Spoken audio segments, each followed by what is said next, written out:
Então, pessoal, na videoaula passada nós tínhamos dado uma introdução sobre as características gerais dos fungos e falamos sobre as utilidades. Agora a gente vai continuar falando sobre as doenças, né? Então, em geral, os fungos atacam a pele humana, ou de animais, animais domésticos também. Isso porque existe uma característica da nossa pele que torna ela mais suscetível ao ataque dos fungos, que é o fato da pele ser feita de células mortas. As células da superfície da pele, elas são altamente queratinizadas. A queratina é uma proteína impermeabilizante, então ela serve para impedir que a água vaze ou entre sem controle no nosso corpo. Isso é muito bom, faz com que a nossa pele se torne uma barreira eficiente. No entanto, isso também facilita o ataque dos fungos, já que eles são especialistas na decomposição de seres vivos que morreram, partes mortas de seres vivos. Então, em geral, nós vamos ter as micoses que atacam a pele. Elas são bem comuns em regiões, em partes do nosso corpo que fiquem sempre úmidas, quentes e escuras. Então, por isso, é muito mais fácil a gente ter micoses nos dedos, principalmente dos pés. No verão é muito comum a gente botar um calçado, do verão não, minto, no inverno é muito comum a gente colocar um calçado de manhã e só tirar esse calçado à noite. Então o pé fica o tempo todo suado, ele soa, ele ali está escuro, está quente. É um ótimo lugar para a proliferação dos fungos, né? É chamado de frieira quando é entre os dedos. Nas mãos também pode acontecer, principalmente com pessoas que trabalham muito com luva, tá? Também pode acontecer nas unhas, que é chamado de oncomicose, tá? Ele vai deteriorando totalmente a unha, tá? Um outro fungo que pode atacar o ser humano com certa frequência é Candida albicans. Ele pode provocar o que é chamado de candidíase, que alguns chamam de sapinho. Ele pode atacar todo o céu da boca, toda a mucosa da boca e a língua. É mais comum em bebês que têm um sistema imunológico pouco desenvolvido ou em idosos, mas pode acontecer com qualquer pessoa, qualquer idade, né? Principalmente quando a pessoa passa por, às vezes, uma gripe forte ou alguma doença que debilita o sistema imunológico. Em mulheres, também pode acontecer a infecção por cândida na região genital. Como a mucosa feminina, como a vagina, a região genital feminina é uma mucosa, ela também está suscetível a esse ataque. Em mulheres, vale lembrar que a candidíase na região genital, ela pode ser uma IST, ela pode ser uma infecção sexualmente transmissível, mas não obrigatoriamente. Uma mulher, por exemplo, que nunca tenha tido uma relação sexual pode desenvolver a candidíase, né? Nesse caso, ela está geralmente associada ao uso de roupas íntimas de tecido sintético, como lycra, que não permite a transpiração da região genital. É aconselhado roupa íntima sempre de tecido orgânico, como o algodão, ou calças de tecido sintético muito apertadas, que também impede a transpiração. Então é aconselhado calças não muito apertadas e também calças feitas de tecido orgânico, que permite a transpiração, né? Claro que às vezes pode acontecer alguns fenômenos mais bizarros, né? Essa língua aqui está com uma infecção fúngica muito grave, nota que tem até um bolor verde aqui, ó. Então tá bem grave aqui, né? Provavelmente essa pessoa tá com um sistema imunológico bem debilitado. Agora tem uma outra doença causada por fungo que pode se tornar muito grave, que é a histoplasmose, né? A histoplasmose é causada por um fungo que, na verdade, ele causa uma infecção oportunística no ser humano. Não é o objetivo, ele não é um parasita obrigatório do ser humano. O que acontece é o seguinte: esse fungo, em geral, ele vai decompor ou ele vai viver em lugares onde existe uma concentração muito alta de nitrogênio. E onde é que nós vamos ter uma alta concentração de nitrogênio? Principalmente nas fezes das aves, já que a urina das aves ela é altamente concentrada na forma de ácido úrico e é uma forma sólida. A parte branca das fezes das aves é, na verdade, urina. Os morcegos também podem envolver um risco, porque os morcegos são mamíferos voadores e que desenvolveram adaptações muito parecidas com as das aves. Então eles também excretam os seus compostos nitrogenados na forma de ácido úrico. Então essa doença é mais fácil de contrair onde? Em cavernas, porque são ambientes fechados, escuros e úmidos, e ali vai ter uma alta concentração de fezes de morcego, então a decomposição dessas fezes vai liberar muitos esporos do histoplasma no ar. Em galinheiros que não são devidamente higienizados, galinheiros que não são devidamente higienizados podem também, o acúmulo de muitas fezes de aves pode provocar isso, né?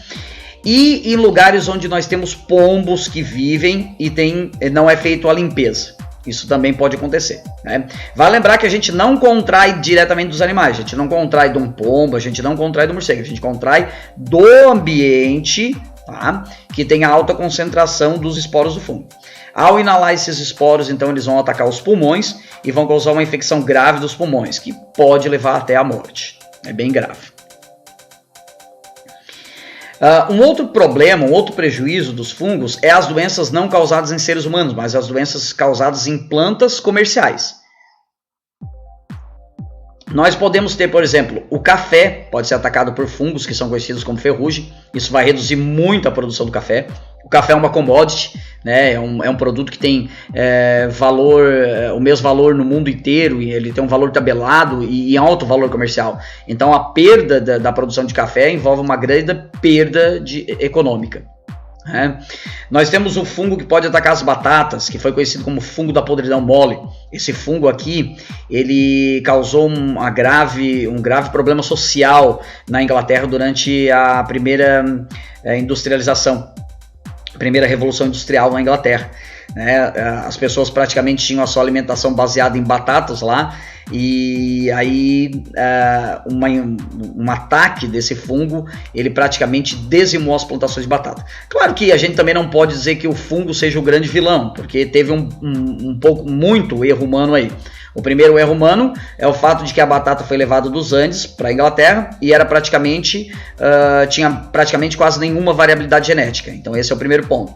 Como praticamente todas as batatas vinham por clonagem, né, por brotamento, então o fungo pegou numa, se espalhou para a plantação inteira. O outro problema é a monocultura, né, muitos hectares de uma única planta, o fungo tem uma facilidade enorme de atacar, né?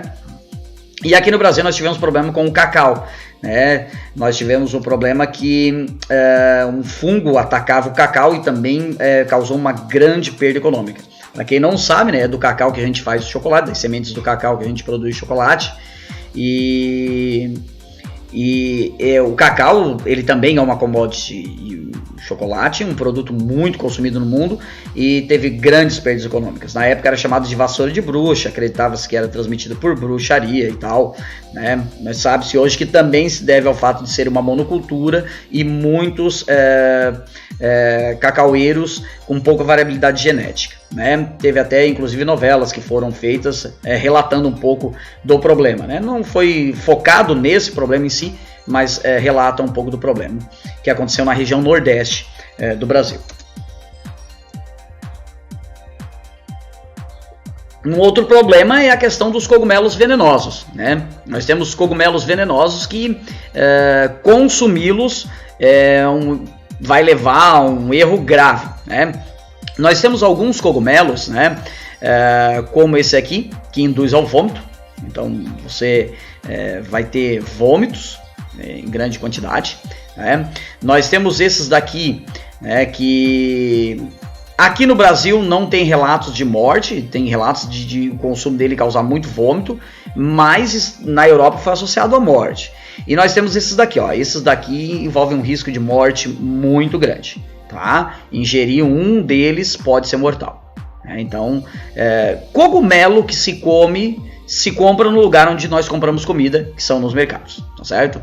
Não é aconselhado, se você não conhece cogumelos, se você não é um cultivador de cogumelos, sair por aí catando cogumelo para comer, tá? Precisa ter conhecimento, porque até os micólogos, que são os especialistas em fungos, têm certa dificuldade de identificar cogumelos, tá? Então não é para qualquer um sair por aí comendo cogumelo selvagem, tá?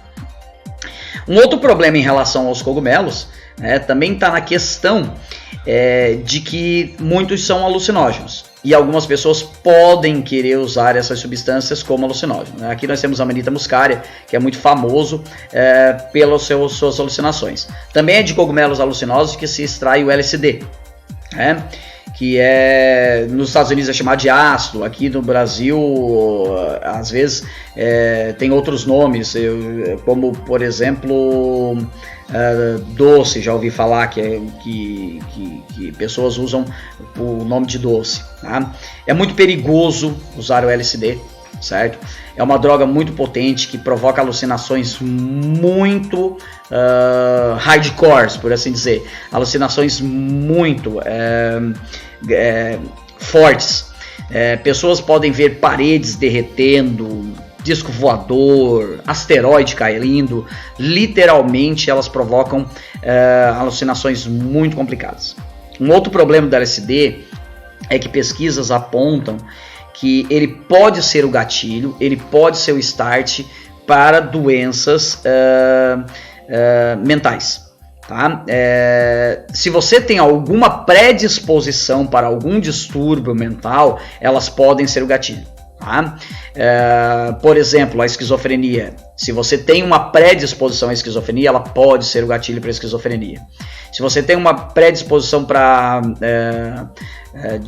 transtorno de bipolaridade, ela pode ser um gatilho. Tá? Não estou dizendo que ela vai causar, não existe nenhuma pesquisa que prove que ela realmente cause, mas elas podem ser sim o gatilho. Para depressão também está associado, pode ser o gatilho para depressão também. Além disso, tem também pesquisas que mostram que o LSD pode nunca sair da química neurológica. Houve relatos de pessoas que tiveram flashbacks de alucinações de LSD 10 anos depois de ter usado a droga. Tá? Então ela é muito perigosa. Além disso, pessoas podem cometer suicídios, não suicídios intencionais, mas suicídios por causa do LSD. Você pode, sei lá, de repente se imaginar que está pegando fogo e resolver pular em um lago ou um rio e morrer por causa disso, né? Achar que tem a capacidade de voar e se jogar de um prédio por causa disso. Então é muito perigoso, tá? O consumo de LSD. Aqui no Brasil também, às vezes, as pessoas resolvem fazer chás de cogumelo. Pegar cogumelos alucinógenos e ferver eles em água para o consumo. Isso também é muito perigoso. Muito perigoso porque você pode pegar uma espécie tóxica e morrer ao ingerir essa substância, ou você pode ter uma destruição neurológica tão grave que ela causa demência permanente. Tá? Então, nunca consumir, nunca ingerir esses tipos de alucinógenos, tá? Porque eles são muito graves e eles podem provocar problemas sérios de saúde. Então, o nosso recado, né? O nosso recado por hoje era isso. Na próxima videoaula a gente vai falar sobre a classificação dos fungos. Eu espero que vocês tenham gostado. Tchau, tchau!